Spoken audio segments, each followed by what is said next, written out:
اندلاع حرب إسرائيلية طاحنة على لبنان في الأيام القليلة المقبلة هو واحد من أكثر الأسئلة إلحاحًا في المشهد السياسي والأمني في الشرق الأوسط، وخصوصًا بعد دخول المنطقة في موجة تصعيد مستمر منذ حرب غزة الأخيرة.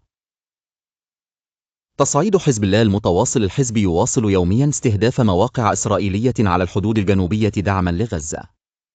عمليات الحزب باتت تشمل إطلاق صواريخ دقيقة، هجمات بطائرات مسيرة مفخخة، قنص مباشر واستهداف دقيق لجنود.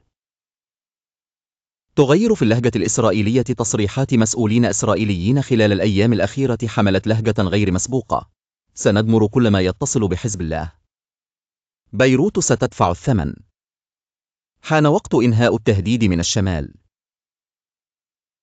مؤشرات ميدانية خطيرة: كثافة تحليق طائرات التجسس الإسرائيلية، استدعاء قوات احتياط إضافية، إجلاء سكان من مستوطنات على الحدود، إنشاء غرف عمليات مشتركة بين سلاح الجو والبر.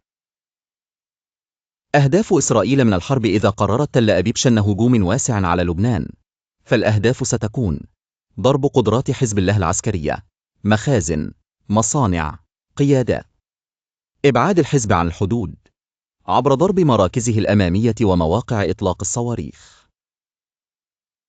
النتائج المحتملة للبنان في حال اندلاع الحرب: دمار واسع في الجنوب والضاحية والبقاع، نزوح أكثر من 1,000,000 لبناني من مناطق الاشتباك، شلل اقتصادي كامل في ظل انهيار الدولة، موجة فوضى أمنية داخلية إذا ضعف دور الدولة أكثر، احتمال تدخل أطراف لبنانية أخرى إذا انفجرت الجبهة الداخلية.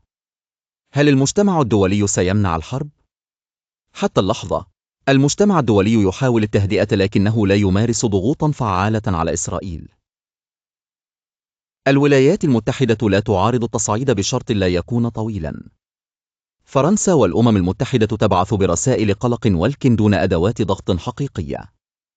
الخلاصة: نعم، خطر الحرب حقيقي جدا. القرار النهائي بيد إسرائيل، لكنها تنتظر اللحظة المناسبة أو الذريعة المقنعة أمام العالم. حزب الله يراهن على الردع لا على فتح حرب، لكنه مستعد للأسوأ. الأيام المقبلة حساسة وخطيرة، ومشهد الجنوب قد يتغير بين ليلة وضحاها.